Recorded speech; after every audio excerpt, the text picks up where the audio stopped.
ओम नमः शिवाय। नमस्कार मित्रों, आपका मेरे YouTube channel Lord Shiva yoga and meditation में स्वागत है। हमने योगासनों के बारे में जाना, हमने प्राणायाम के बारे में जाना, हमने उनके महत्व और उनके क्या फ़ायदे हैं इसके बारे में जाना। आज हम चक्र के बारे में बात करेंगे, चक्रों के बारे में। योग विज्ञान कहता है कि हमारे शरीर में 72,000 नाड़ियाँ हैं, जिससे कि जो प्राण शक्ति है, प्राणायाम के थ्रू जो शक्ति का प्रवाह होता है वो पूरे शरीर में इन 72,000 नाड़ियों में होता है।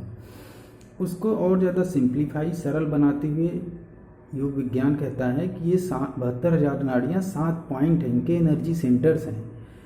यही 7 पॉइंट को हम 7 चक्रों के नाम से जानते हैं।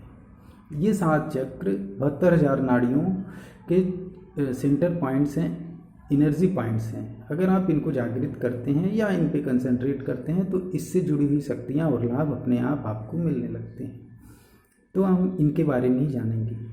तो जब हम योग करते हैं तो विभिन्न चक्रों पे ध्यान को एकाग्र करते हैं, अपनी एकाग्रता या फोकस वहाँ पे लाते हैं, जिससे ये एक्टिवेट हो जाते हैं और इनमें एनर्जी का, उस प्राण शक्ति का संचार होने लगता है और हमें शारीरिक, मानसिक, भावनात्मक स्वास्थ्य तो मिलता ही है, साथ ही हमारे यहाँ जो मेन लक्ष्य है, उद्देश्य है, आध्यात्मिक उन्नति, इस जीवन का जो परम लक्ष्य है उसकी तरफ भी हम बढ़ने लगते हैं। जाने में अनजाने में हम अपने लक्ष्य की तरफ बढ़ने लगते हैं। तो सबसे पहला जो चक्र है वो है मूलाधार।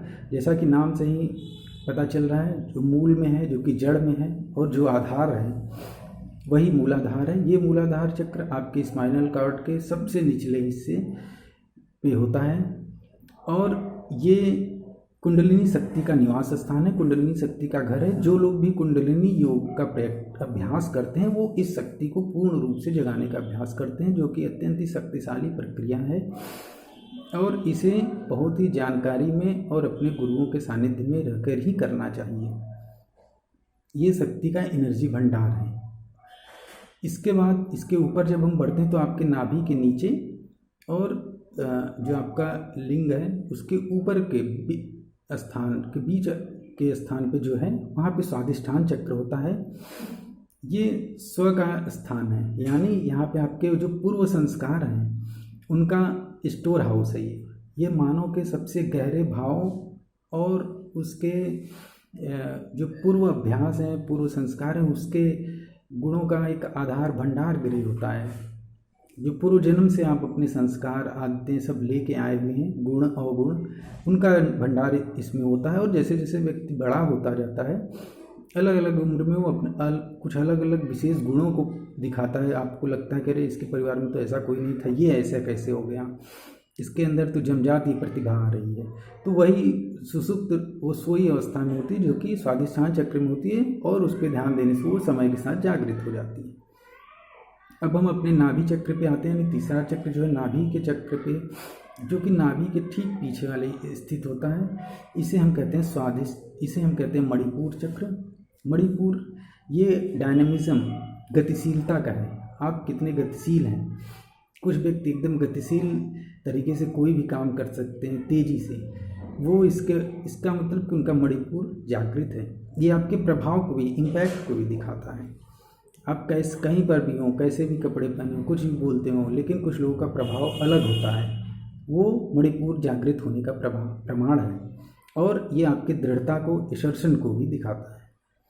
इसके ऊपर हृदय के पीछे वाले हिस्से पे अनाहत चक्र होता है, जो कि अनकंडीशनल लव, जो कि सभी को प्रेम करने वाला, यूनिवर्सल ब्रदरहुड, सभी को अपना भाई बंधु मानने वाला, और टॉलरेंस का भंडार गृह है। जब आप इसको जागृत करते हैं तो आपके अंदर अनकंडीशनल लव आता है और यूनिवर्सल ब्रदरहुड की भावना आती है कि सभी हमारे अपने हैं, और एक टॉलरेंस का विकास होता है।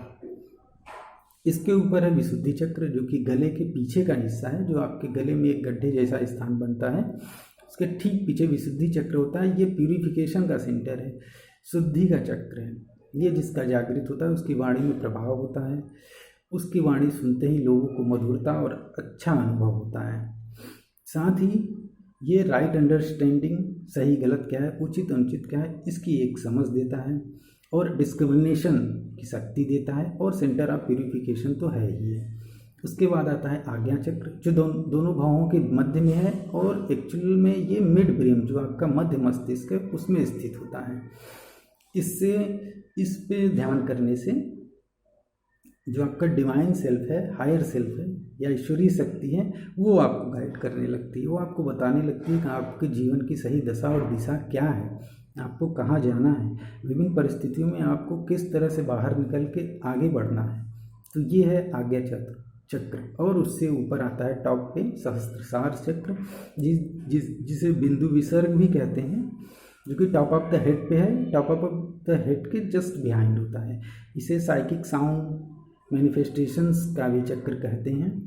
सहस्त्राचार चक्र जागृत होने पे व्यक्ति अलौकिक शक्तियों का न सिर्फ स्वामी बन जाता है, बल्कि उचित और विभिन्न तरह के मैनिफेस्टेशंस को अपने जीवन में करने में सक्षम हो जाता है। तो इस तरह से आज हमने अपने शरीर में स्थित 7 चक्रों को जाना है। आगे आने वाले वीडियो में हम इन चक्रों को कैसे फोकस करते हैं, विभिन्न ध्यान की टेक्निक क्या है अलग अलग चक्रों में और उनको जागृत कैसे करते हैं, उसको सीखेंगे। धन्यवाद। ओम नमः शिवाय।